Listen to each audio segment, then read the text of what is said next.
have successfully collaborated on this project to produce a series of 7 micro-learning courses that we feel employees either entering the workplace or currently in the workplace looking to improve their skills would benefit from.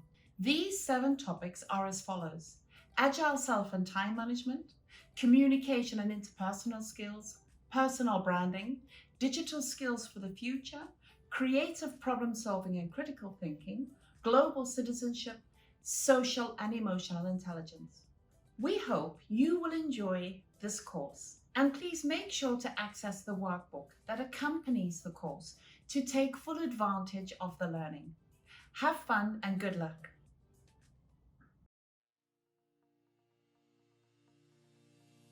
Social and emotional intelligence. To begin with, let's start with a definition of what is emotional intelligence. I am sure we all know people, either at work or in our personal lives, who are really good listeners. No matter what kind of situation they're in, they always seem to know just what to say and how to say it, so that we're not offended or upset. They're caring and considerate, and even if we don't find a solution to our problem, we usually leave feeling more hopeful and optimistic. So we probably also know people who are masters at managing their emotions. They don't get angry in stressful situations, and instead they have the ability to look at a problem and calmly find a solution. They're excellent decision makers, and they know when to trust their intuition. Regardless of their strengths, however, they're usually willing to also look at themselves honestly. They take criticism well, and they know when to use it to improve their performance. People like this have a high degree of what is called emotional intelligence. They know themselves very well, and they're also able to sense the emotional needs of others. So I'm now going to explain in a little more depth here about emotional intelligence. So basically, it refers to the ability to identify and manage one's own emotions, as well as the emotions of others. Emotional intelligence is generally said to include at least 3 skills: emotional awareness, or the ability to understand and identify and name one's own emotions, the ability to harness those emotions and apply them to tasks like thinking and problem solving, and finally, the ability to manage emotions, which includes both regulating one's own emotions when necessary and helping others to do the same. So what does it mean to be emotionally intelligent? Well, an emotionally intelligent individual is both highly conscious of his or her own emotional states, even negativity, frustration, sadness, or sometimes something more subtle, and is able to manage and identify them. Some people are especially tuned into the emotions that others experience. It's understandable that a sensitivity to emotional signals, both from within oneself and from one's social environment, could make one a better friend, parent, employee, leader, or even spouse. Fortunately, the great news is that these skills can be improved. So what does it take to be emotionally intelligent? Psychologist and author Daniel Goleman has suggested that there are 5 components that are critical to emotional intelligence. Let's see if you recognize these in yourself when I go through the descriptions.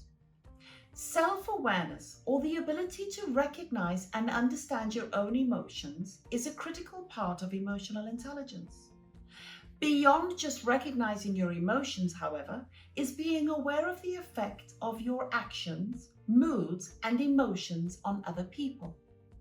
To become self-aware, you must be capable of monitoring your own emotions, recognizing different emotional reactions, and then correctly identifying each particular emotion. Self-aware individuals also recognize the relationships between the things they feel and how they behave. These individuals are also capable of recognizing their own strengths and limitations. They're open to new information and experiences and learn from their interactions with others.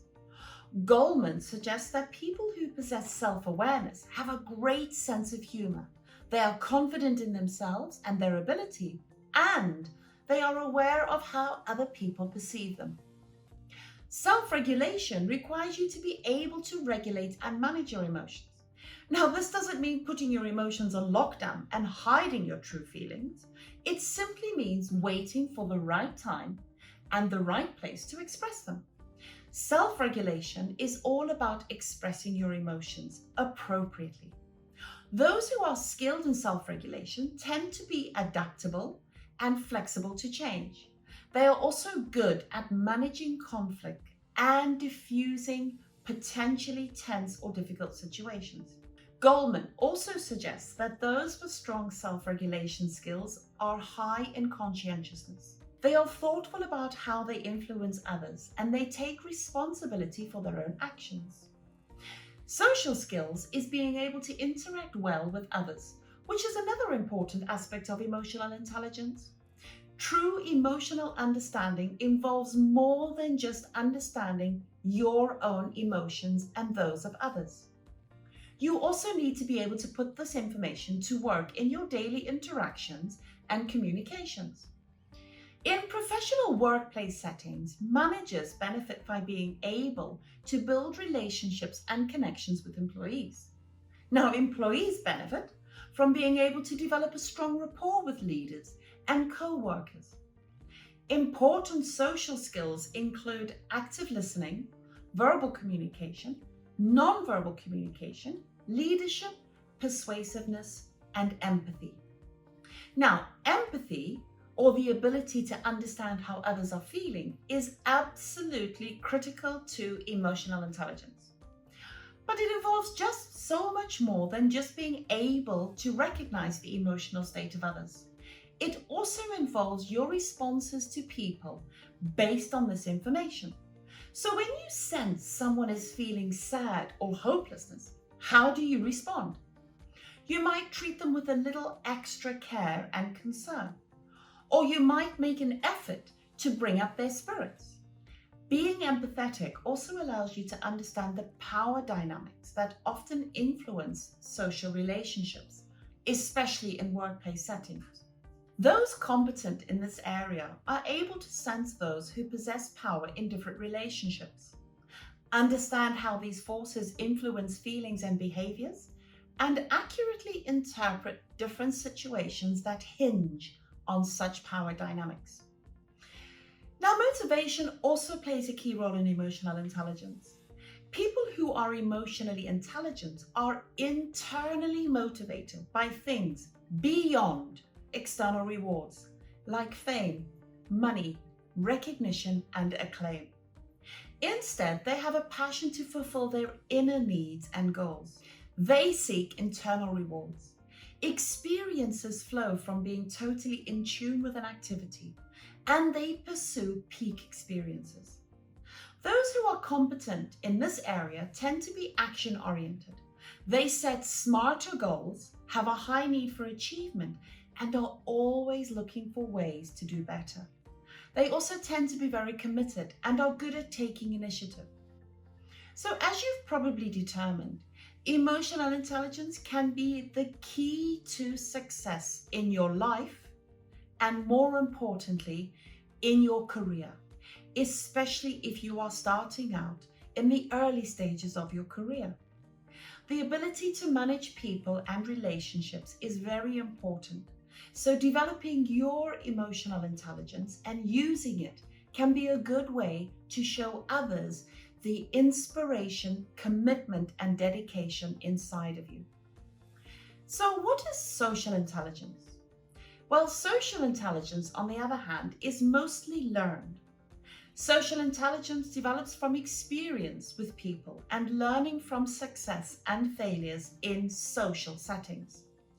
It is more commonly referred to as tact, common sense, or street smart. So I would like to share a case study with you to explain how social intelligence can be used. 3 employees are heading to the weekly meeting. 2 employees called Ali and Lamia are walking behind Shamsa, chuckling and commenting about Shamsa not being able to format a report in Word. Shamsa, in this particular meeting, has been asked to take the minutes today. So, you're going to try to take the minutes of the meeting today, huh?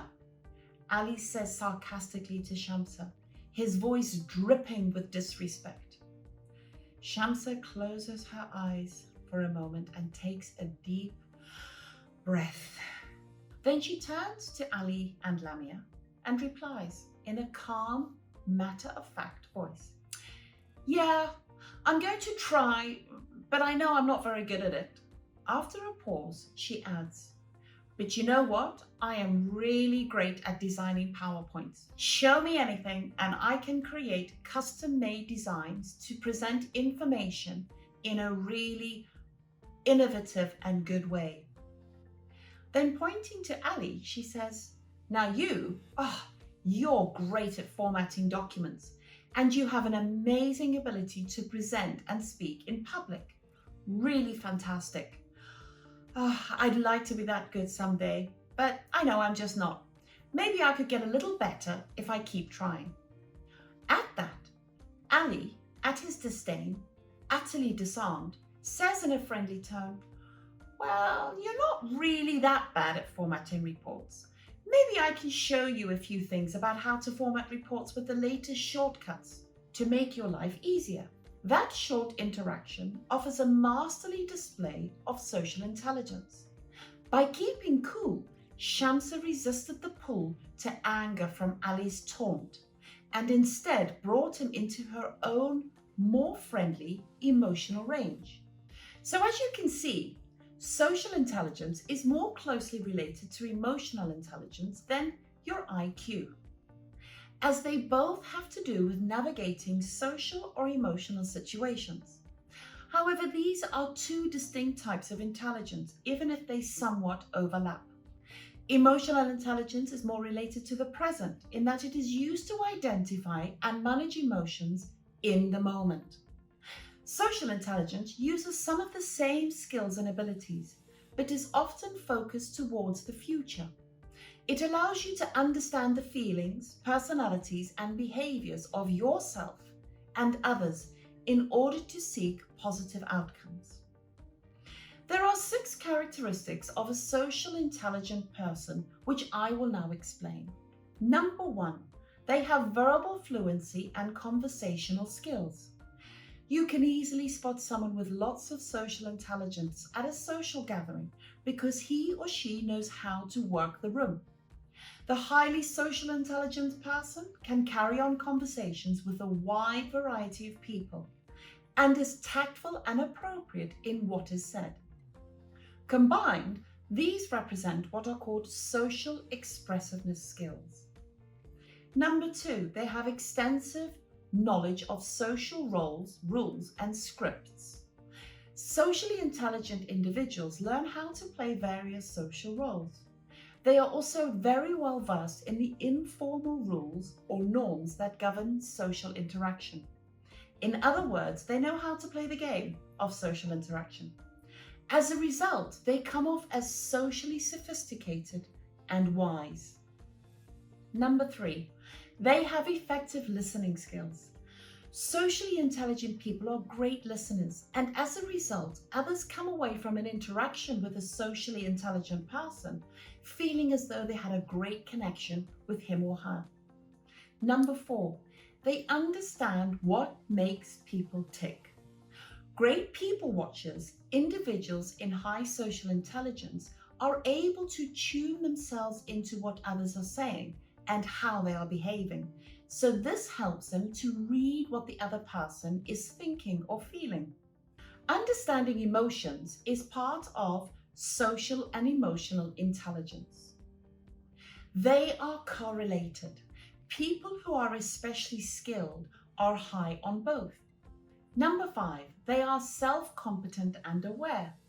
The socially intelligent person knows how to play different social roles, allowing him or her to feel comfortable with all types of people. As a result, the social intelligence individual feels socially self-confident and effective. This is what psychologists call social self-efficacy. Number 6, they can manage the impressions they have on others. People with social intelligence are concerned with the impression they are making on others. They can make a delicate balance between managing and controlling the image they portray to others and come across as authentic, letting others see their true self. This is perhaps the most complex elements of social intelligence. So just how can you develop social intelligence? Well, some people may seem to develop social intelligence without really trying. Others have to work really hard at it. Luckily, certain strategies can help a person build social skills. These tactics can help you develop social intelligence. Pay close attention to what and who is around you. Socially intelligent people are observant and pay attention to subtle social cues from those around them. If you think someone in your life has strong people skills, watch how they interact with others. Work on increasing your emotional intelligence. Although similar to social intelligence, emotional intelligence is more about how you control your own emotions and how you empathize with others. It requires recognizing when you're experiencing an emotion, which will help you to recognize that emotion in others and regulate appropriately. An emotionally intelligent person can recognize and control negative feelings such as frustration or anger, especially when in a social setting. Respect cultural differences. More than that, seek out cultural differences so you can understand them. Although most people learn people skills from their friends, family, and community surrounding them, a socially intelligent person understands that others might have different responses and customs based on their upbringing. Practice active listening. Develop your social intelligence by working on your communication skills, which requires active listening. Don't interrupt. Take time to think about what the other person is saying before you respond. Listen with your eyes and listen to the inflections in what others say. These can give you clues to what they really mean. Appreciate the important people in your life. Socially intelligent people have deep relationships with people who are meaningful to them. Pay attention to the emotions of your spouse and your children, friends, co-workers, and peers. If you ignore the people closest to you in your life, you're missing out on the cues that can help you to connect with them. Now that we have a better understanding of social and emotional intelligence, let's look at how these can help us when dealing with the different behaviors in the workplace. With companies expanding the role of teams in the workplace in an effort to empower employees and improve organizational effectiveness, the more important it becomes to recognize that people exhibit different behavioral styles. There are 4 major styles: analytical, amiable, driver, and expressive. The driver. Drivers are action and goal oriented, who strive for results and react quickly. They are decisive, independent, disciplined, practical, and efficient. They typically use facts and data, speak and act quickly, lean forward, point and make direct eye contact.